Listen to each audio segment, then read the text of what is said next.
So, on the whole gun issue, which I really don't feel that strongly about, but I don't like not being able to wrap my mind around something. You know, I don't like there being this continuous issue popping up in the news, and I'm not able to understand what the big freaking deal is, you know? So here's my thing. And again, I'm really phrasing this as kind of a question, like what's wrong with what I'm about to talk about. So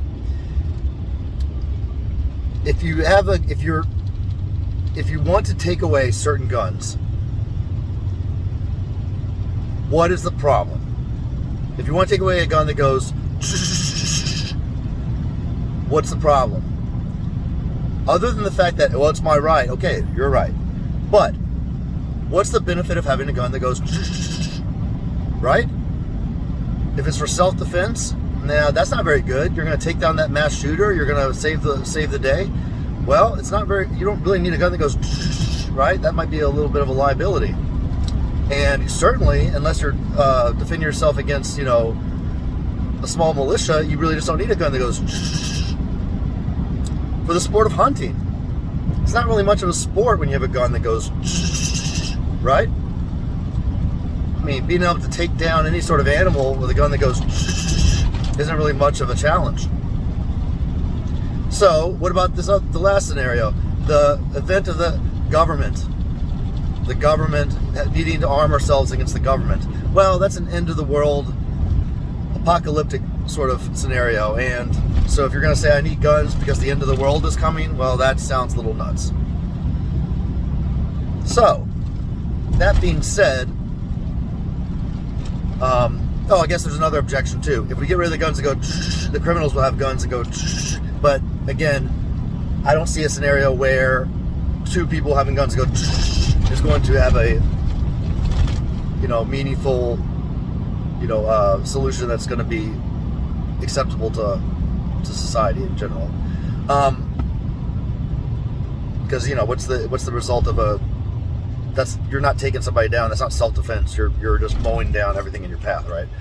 So the one big point I should have led with this that I'm trying to make and that I want to understand is what's wrong with outlawing some guns but not all.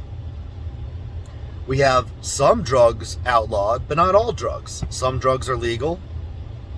A lot of them are outlawed. We don't have a problem with that. I'm sure if all drugs were at one point legal, we would have a problem with it. Let's say everything was legal at one point, and they were like, you know what, we really got to make crack illegal. We got to make crack illegal and throw in crystal meth too, and a couple others, because, you know, and then what would people do? They would say, oh my God, you're going to take away all drugs. You're going to take away my cigarettes and my beer and everything else. But that's not what was being said. It was being said, no, certain things could be illegal. You could still get high and drunk and all these other things, wonderful things, you know.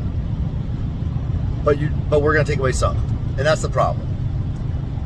So nowadays, nobody sees it like that. Because we've always had access to any gun. And it hasn't always been any gun. Think about this. When the Second Amendment was written, we didn't have guns that went there weren't any guns like that. Think about that. There were no mass shootings in schools. There were no these other issues. It was, I challenge you to a duel, 10 paces. A very long, drawn-out ordeal, right? That results in bang, bang. So, clearly a different world, different situation then. So nobody's saying take away all the guns. They're saying you don't need the guns to go